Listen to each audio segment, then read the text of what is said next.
Hello guys, আমরা এখন যাচ্ছি তরমুজ খেতে। হাই করো, হাই। হ্যালো, সম্পূর্ণ দৃশ্যটা তুলে ধরার চেষ্টা করছি। তরমুজ খেতে যা দেখাবো কিভাবে কীটনাশক স্প্রে করে। হ্যালো গাইস, আমরা এখন যাচ্ছি তরমুজ খেতে। আপনাদের সবাইকে দেখাবো তরমুজ খেতে কীটনাশক স্প্রে কিভাবে করা।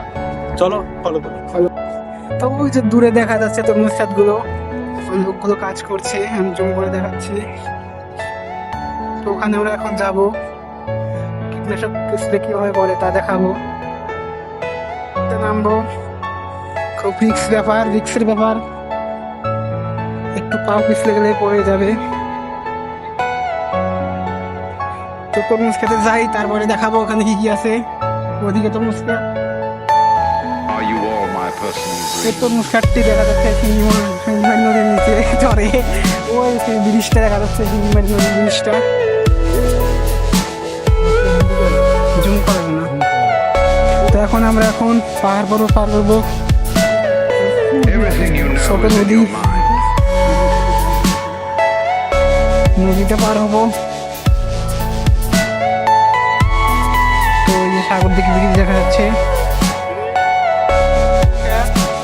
সেই তরমুজ খেত, খাটনি, সেই প্রচুর খাটনি। এবার তরমুজ ধরনে বেশি, কম ফলন, কম তরমুজের।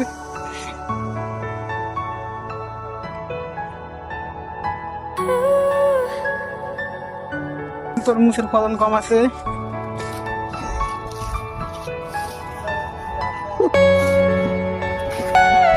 তো এখন আমরা স্প্রে করবো, কীটনাশক স্প্রে কিভাবে করবো সেটা দেখো।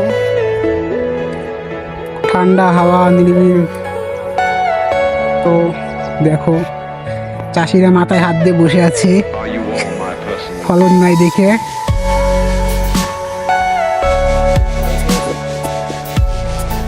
ওই সামনে ওটা সাগরদিঘি ব্রিজ, ওই ব্রিজের ওখান থেকেই তরমুজ খাতগুলো শুরু হয়েছে। তো আমাদের এখানে পড়েছে, আমরা এখানে পেয়েছি তরমুজ খাতটা।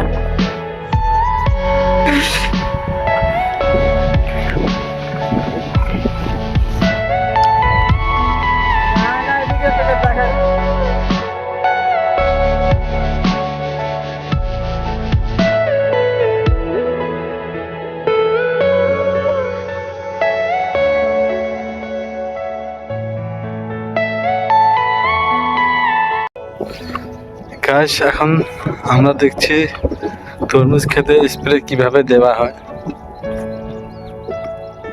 তরমুজ খেতে কীটনাশক স্প্রে দেওয়া হয় কারণ হলো পোকামাকড় যে বৃষ্টির সময় গাছের মধ্যে ধরে এসে পোকামাকড় মারার জন্য।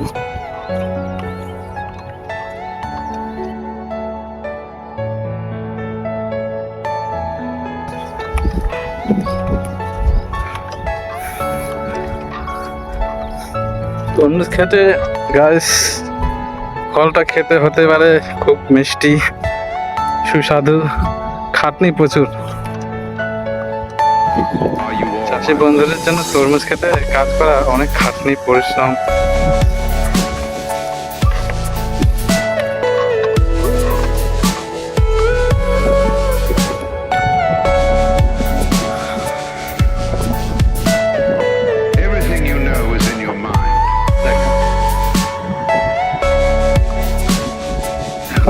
ম্যাক্সিমাম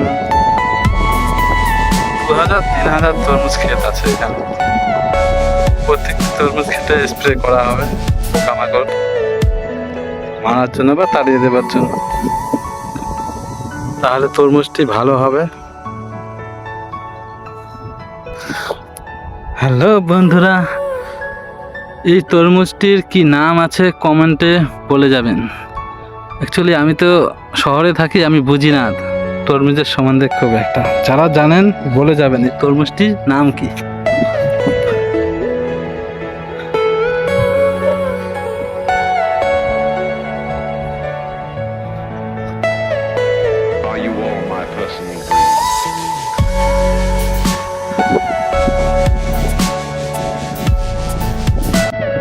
এখানকার চাষিদের মধ্যে খুব একটি মিল ভাব রয়েছে। কারো ক্ষেত্রে কোনো রকমের সমস্যা হলে তারা এক দুজনার সাহায্য করে। কেন কি এখানে কিছু প্রবলেম হয়েছে ক্ষেতের মধ্যে, যার জন্য তিনি আরেকজনের কাছে পরামর্শ নিচ্ছে কি করলে কাজটি ভালো হয়।